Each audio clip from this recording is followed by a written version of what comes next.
Now, this is what we come to call symbiotic retail. The store has traditionally been the place where you go and get products. And as I've just stated, it's still relevant for 3/4 of retail sales. But the role of the store is evolving now with the development of other channels. And I've sort of highlighted 3 other channels, and there are a lot more as well. The development of apps, websites have been in place for decades now, but also social media. We're seeing that social media is being commercialized purely because it attracts big audiences. So businesses are looking to capitalize on that. So what we have is these 4 channels plus other channels all intermingle together.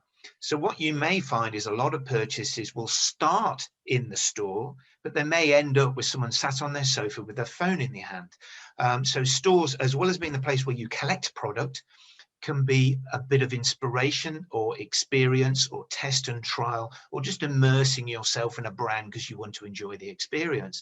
And you may find that the sale may happen that evening at home, or maybe months later. And it's now becoming harder and harder to measure the effectiveness of a store by how much money is in the till at the end of the day. That is only part of the role. And companies like Sephora, the very successful health and beauty retailer, have noticed that when they open a new physical store, website activity in that geographical area increases as well. And so they see this symbiotic relationship between all the channels. So it makes it very difficult to measure one channel in isolation, but you need to work with them all. And so what we're finding now is stores have to do so much more than just have product on the shelf. Absolutely. So let's take the principles of symbiotic retailing a bit further. Here's a great example. This is the Fast Shop in Brazil, and it's the Brazil's answer to Currys in the UK, the electrical providers. And this is great because it allows you to test and try the products in store, and then you can buy online in store, so using the tablet, and then you can have it delivered to your home by Uber, say, just 2 hours later. So it may start the customer's journey, the shopper's journey, but it doesn't necessarily end there. And I'm not too au fait with the financials of how all this works, and maybe our audience have a better understanding of how financially who benefits and what the process is. But this is a great example and something that will obviously stay post-pandemic, right, Ian? Yes, and it is, and that's the great thing is some of the best solutions are ideal for the pandemic, but can exist beyond, and we've got a few examples later on. But this is one example, and there are other examples like the new Adidas stores that have opened in Dubai and in London, where the use of the app enhances the physical shopping experience. And Adidas have a wonderful feature on their app called Bring It To Me. And if anyone who's got children and taken them into store to buy shoes will relate to this, you know, there's nothing more annoying than handing the shoe to the store assistant and saying, can I have this in a size 3? And then you wait 10 minutes while they appear to serve everyone else. Your kids get bored and they start to trash the store.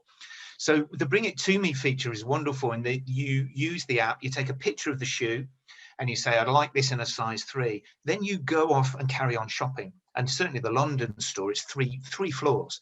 And you can go upstairs, and when they get the shoe ready, they track you via the app on your phone and bring the shoe to you. Likewise, Nike use their app for a whole load of engagement in that you can select a product to try and install. The app knows your size already from your buying history. It's ready for you at the changing room. So what we're seeing here is this wonderful integration of the online and digital technologies in the physical store where they combine to give a greater experience.